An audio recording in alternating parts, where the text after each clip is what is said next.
Bismillahirrahmanirrahim. Par le nom d'Allah clément, miséricordieux, Madame, Mademoiselle, Monsieur, chère auditrice, chers auditeurs, chères étudiantes et étudiants, chères lycéennes et lycéens, bienvenue à toi dans cette nouvelle thématique intitulée Le mariage, une grande institution, mais avec qui? Je te présente aujourd'hui la deuxième partie. Sois attentif, réceptif, concentré, tu vas en avoir besoin. C'est une étude des textes qui va te permettre de comprendre le cheminement spirituel du mariage. La Coranothérapie te présente ta chaîne YouTube pour une école citoyenne, associative, pédagogique et participative. Ta première cyber-école en ligne intitulée Pacte, projet d'accompagnement coranothérapeutique émancipatrice. Ta nouvelle école de théologie musulmane. École Pacte, projet d'accompagnement coranothérapeutique émancipatrice. Émancipatrice car elle va te permettre d'évoluer, de progresser, de cheminer, en te servant seulement de ton intelligence et de tes facultés. École familiale, gratuite, publique et à ciel ouvert. Cycle d'études adressé aux adolescents du collège et aux futurs jeunes adultes au lycée. Le mariage au nom d'Allah. Tu vas y apprendre son cheminement, son histoire et ses circonstances, ses causes, ses motifs. Nous nous situons alors au 7e siècle, c'est-à-dire en l'an 623 du calendrier grégorien, du calendrier chrétien, soit 13 ans après le début de la révélation. Le Coran nous rappelle l'historique dans lequel se déroulent les faits avec une précision inouïe. Je tiens d'abord à dire que je traduis le texte en arabe dans sa littéralité, c'est-à-dire que je transcris le texte en français, dans l'esprit et dans la lettre, tel que le texte nous apparaît en langue arabe.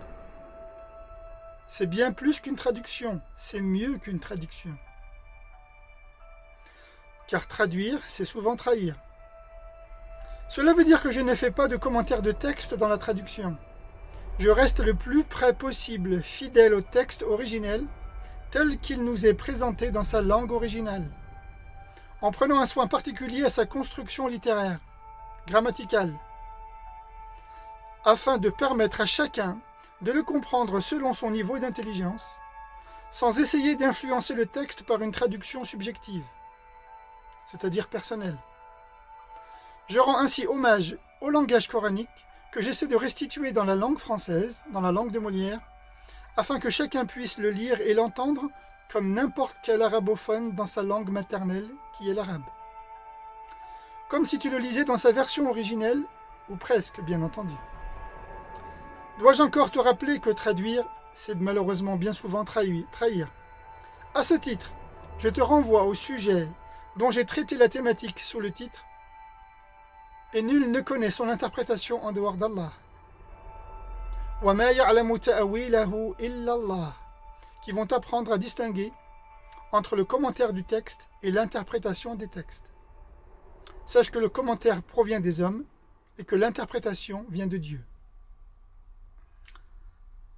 أعوذ بالله من الشيطان الرجيم بسم الله الرحمن الرحيم يا أيها الذين آمنوا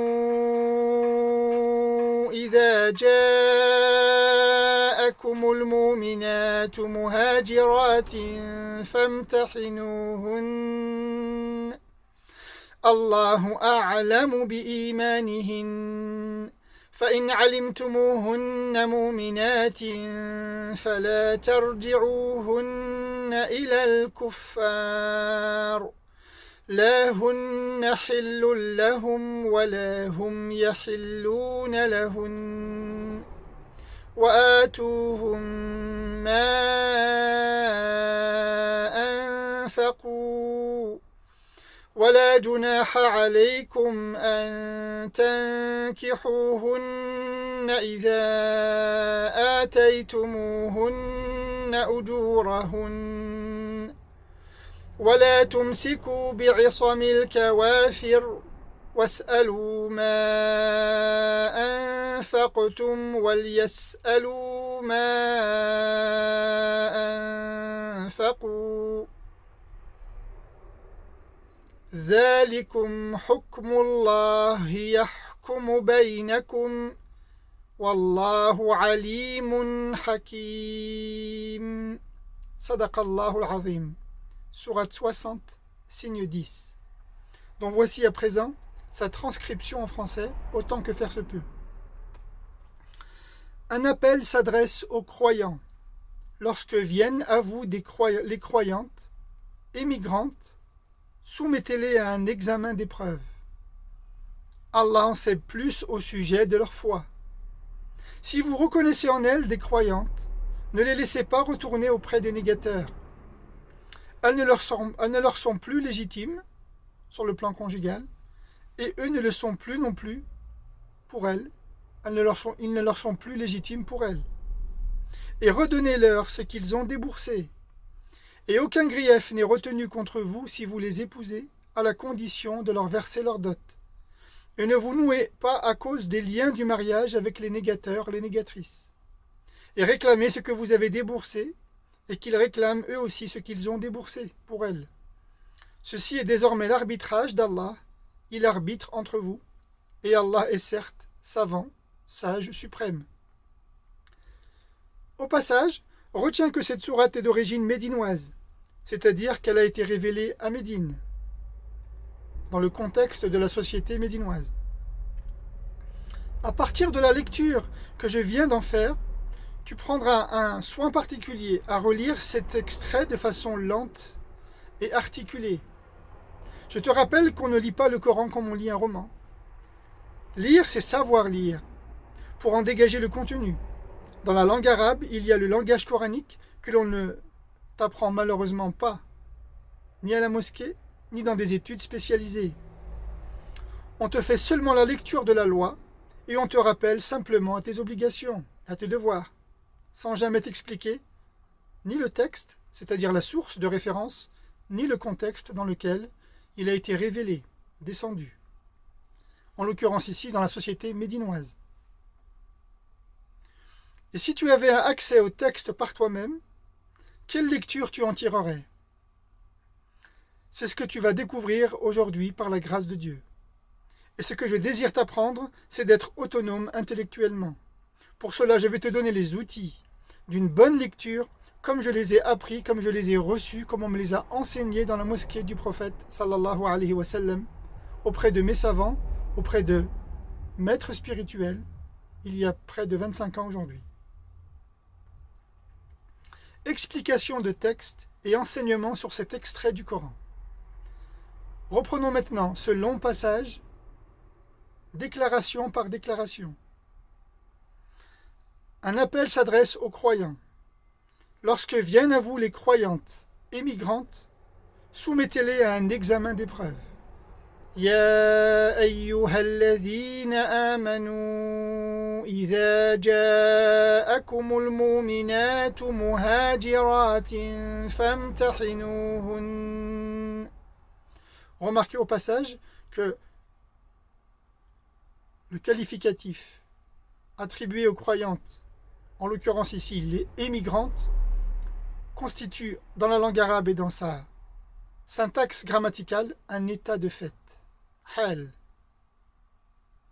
Les conditions du présent examen de passage sont les suivants. Nous parlerons de son contenu plus tard et donc de la charte d'allégeance dans un prochain épisode. Mais avant de parler des conditions, parlons d'abord du choix des mots dans le langage coranique et celui de la langue française. Muhajirin, à ne pas confondre avec mujahidin. Muhajirin signifie donc émigrer, à ne pas confondre avec immigrer. Émigrer signifie quitter son pays pour aller s'établir dans un autre. C'est le cas pour les croyantes ici, en l'occurrence, qui vont quitter la Mecque pour se rendre à Médine. C'est le cas pour les croyantes et les croyants qui vont quitter la Mecque, zone réservée à la pratique des païens, des polythéistes, des idolâtres, des associateurs, pour ensuite venir s'installer à Médine, qui va constituer dans l'histoire, retenez bien l'expression, le premier espace communautaire. le premier espace réservé à la communauté de foi. Vous comprendrez plus tard pourquoi je parle d'espace et non pas de pays. Tandis qu'immigrer signifie venir dans un pays dont on n'est pas originaire pour s'y établir. La différence est petite, mais elle est majeure. Émigrer veut dire quitter le pays d'origine et immigrer veut dire venir s'installer dans un pays étranger. Quitter, venir, tu fais la distinction? Émigrer signifie quitter, immigrer signifie venir. Ainsi, on dit de celui qui émigre en quittant son pays de naissance qu'il est un migrant, qu'il est un émigrant. On dit de celle ou de celui qui arrive dans un pays étranger qu'il est un immigrant. Les deux sont considérés comme migrants. Un migrant, une migrante, c'est celle ou celui qui effectue une migration volontaire ou subie. C'est le fait d'émigrer d'un pays à un autre pour y transiter, non pas forcément pour s'y installer. Nous allons maintenant étudier les 12 points que l'on peut extraire de l'extrait du passage coranique que je viens de citer dans la sourate 60, signe 10. Premièrement, l'examen en question est un test qui consiste en un interrogatoire oral pour entendre et prendre des migrantes 3 engagements qui constitueront un début de serment solennel. Premièrement, elles doivent s'engager, quel était ici le contenu du test, de la mise à l'épreuve. Premièrement, de ne pas fuir leur terre d'origine à cause de leur mari. Deuxièmement, l'exil est fondé sur le strict désir de plaire à Allah et à son messager, sallallahu alayhi wa sallam, afin de suivre le modèle du prophète. Troisièmement, l'exil n'est pas de fuir un homme pour chercher aventure avec un autre homme, migrant soit-il. Voilà les 3 conditions pour lesquelles on faisait passer ce test verbal à toutes ces émigrantes. Une fois arrivées, bien sûr, sur le territoire médinois. Deuxième point, le test vise à identifier avec certitude, puis à reconnaître celles qui choisissent délibérément le camp de l'islam avec résolution et sincérité. Si vous reconnaissez en elles des croyantes, nous dit le Coran. In alimtumuhunna mu'minat. Nous sommes là dans un contexte, il faut le rappeler, d'insécurité et de persécution. Raison pour laquelle Allah a ordonné au contingent de croyants et de croyantes de quitter expressément le territoire de la Mecque pour faute d'exécution sommaire et d'impossibilité pour les croyants de pratiquer leur culte avec un minimum de sérénité et de sécurité. Non encore dans un contexte ou un conflit guerrier, mais à l'avant-garde, à l'avant-veille d'une implosion des tribus et des clans arabes entre elles. C'est seulement à l'issue des persécutions, des premières exécutions, des premières liquidations des croyants, on appelle ça les premiers martyrs, que la révélation va imposer 13 ans après le commencement de la révélation. Cette nouvelle révélation va imposer aux musulmans de quitter le territoire mécois pour faute de pouvoir pratiquer leur culte en sécurité. Raison pour laquelle ce passage va être révélé et va descendre sur le premier contingent de croyants afin de leur expliquer les nouvelles dispositions que Dieu va leur imposer. Troisième point, le pacte conclu près de la Mecque, dans la vallée de l'Hudaybiyah, la 6e année de l'Hégire, qui stipule de renvoyer dans ses foyers sans condition tous les Mécois venus chercher asile pour se réfugier auprès de Mohammed à Médine, en terre d'islam, n'était pas encore d'actualité.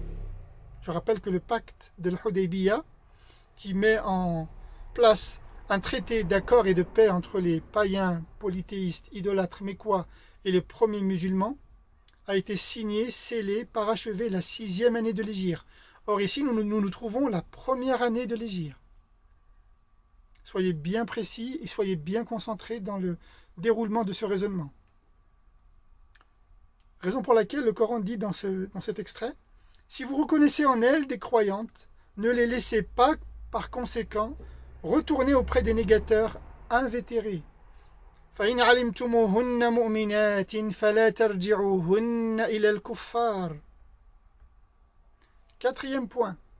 L'énoncé du texte coranique interdit clairement, une fois l'hégire accompli et le test validé, donc réussi, de rétablir ou d'établir une éventuelle relation sentimentale qui aboutirait à un mariage entre une croyante d'une part et un païen idolâtre d'autre part dans la nouvelle société médinoise. Elles ne leur sont plus légitimes, dit le Coran, sur le plan conjugal, et eux ne sont plus légitimes pour elles non plus. La hunna hillun lahum wa la hum yahilluna lahun. Cinquième point. À l'issue de l'examen verbal, celles qui réussissent le test et qui étaient mariées devaient restituer dot et avoir à leurs ex-époux païens. Et c'était leur mari qui devait s'en charger. Et redonnez-leur ce qu'ils ont déboursé.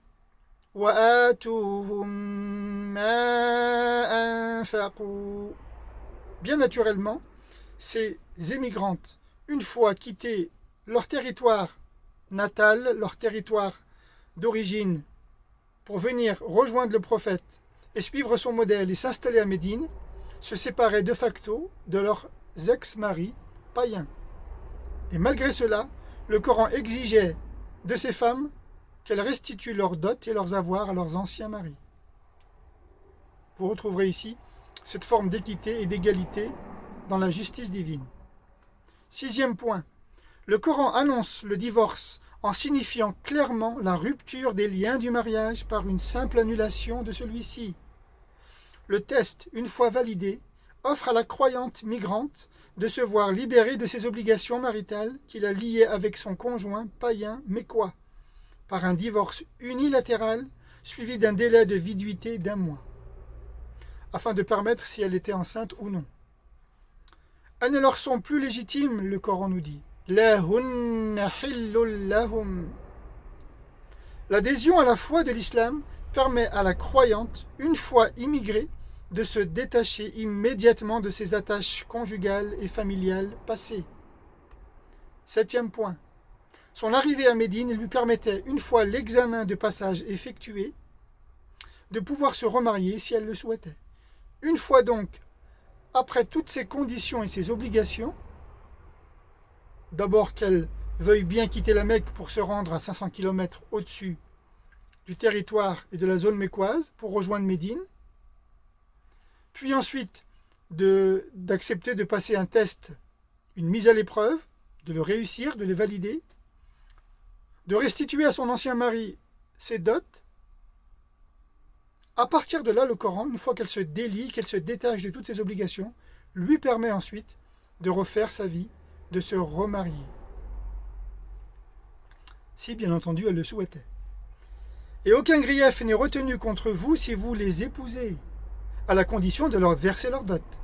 ولا جناح عليكم أن تنكحوهن إذا آتيتموهن أجورهن.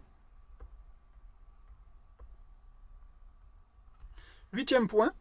Interdiction de retenir par la contrainte, par la force, une migrante qui échoue au test pour la marier contre son gré. En revanche, le Coran est clair lorsqu'il précise que celle qui renie la foi de l'islam après y avoir adhéré, alors aucune objection n'est retenue contre elle. Elle peut, si elle le souhaite, faire le chemin du retour en direction de la Mecque chez son ex-mari, comme le leur stipule le Coran. Et ne vous nouez pas à cause des liens du mariage avec les négateurs, les négatrices. Vous voyez un autre épisode dans la continuité de l'histoire, dans lequel le Coran nous précise que si certaines d'entre eux abjurent leur nouvelle foi à la religion et qu'elles souhaitent se délier de leur pratique et du culte, ainsi que de leur mari, libre choix leur était proposé, en leur âme et conscience, de retourner à la Mecque si elles le souhaitaient. Raison pour laquelle le Coran nous dit وَلَا تُمْسِكُوا بِعِصَمِ الْكَوَافِرِ. Et ne vous nouez pas à cause des liens du mariage avec les négateurs, les négatrices. Il en était de même des hommes et des femmes parmi les croyants et les croyantes qui adhéraient à cette nouvelle pratique. Que ce soit une croyante qui abjure sa foi après qu'elle se soit mariée avec un croyant, ou bien qu'un croyant nouvellement converti à l'islam qui abjurait sa foi et qui était marié avec une croyante. Raison pour laquelle l'introduction de ce passage nous dit Ya ayyuhalladhina amanu idha ja'akumul mu'minat. Ô vous qui portez la foi, lorsque viennent à vous les croyantes. Dans la construction grammaticale de cette affirmation, nous avons un verbe qui est placé au masculin. إِذَا جَاءَكُمْ الْمُؤْمِنَاتِ. Alors qu'on devrait plutôt avoir un verbe au féminin. إِذَا جَاءَتْكُمْ الْمُؤْمِنَاتِ. Ceci pour nous dire que dans la majorité des cas, les croyantes et les croyants qui fuyaient la Mecque pour venir s'installer à Médine, la plupart d'entre ces nouveaux croyants et croyantes, il y avait une majorité de femmes qui suivirent le prophète sallallahu alayhi wa sallam et qui s'engagèrent plus tard, ensuite, dans un mariage. Étant donné qu'il y avait plus de femmes que d'hommes, le Coran tient à garder la règle qui consiste à nous dire que le masculin l'emporte sur le féminin, même s'il y avait un homme pour plusieurs dizaines de femmes. 9e point.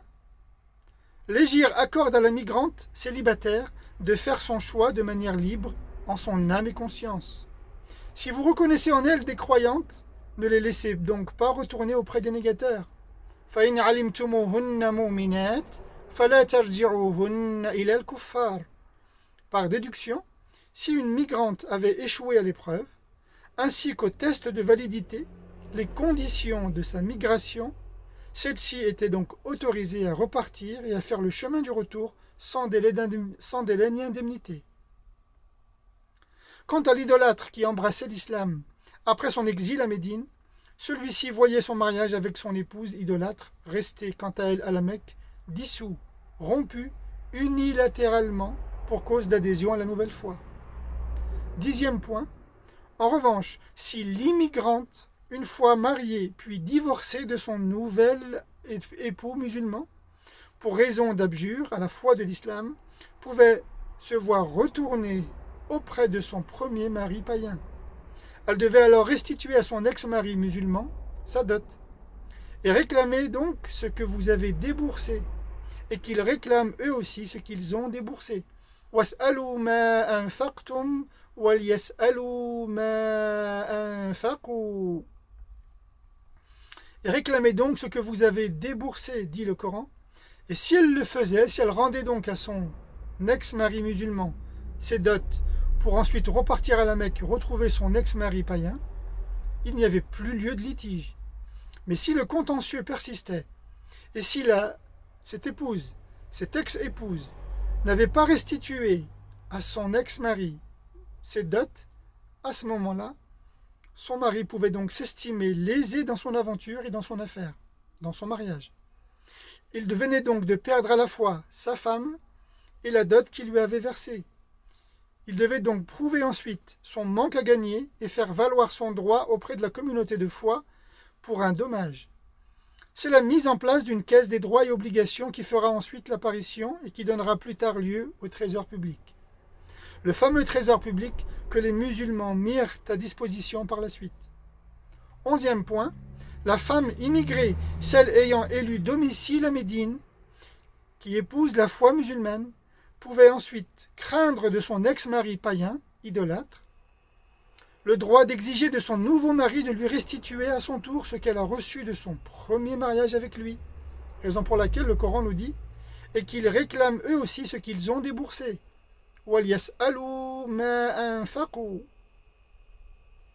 Enfin, 12e point, Dieu énonce désormais ce qu'il adviendra à présent dans la société nouvellement établie, la société médinoise, ce qui constituera les nouvelles règles applicables dans ce nouveau champ d'application de la loi divine.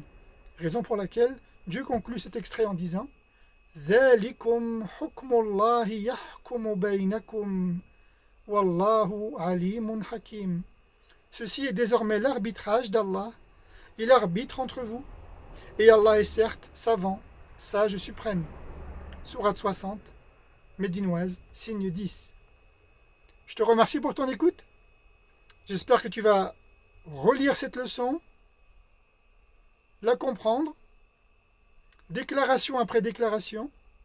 J'espère te retrouver dans la troisième partie dans laquelle j'expliquerai en détail pourquoi un examen de passage pour les femmes et pas pour les hommes. Et enfin, y a-t-il une parité entre les efforts à fournir et les sacrifices? D'ici là, je te remercie pour ton écoute. Abonne-toi, partage, diffuse, commente, mets un pouce bleu et à très bientôt. Wassalamu alaikum wa rahmatullah.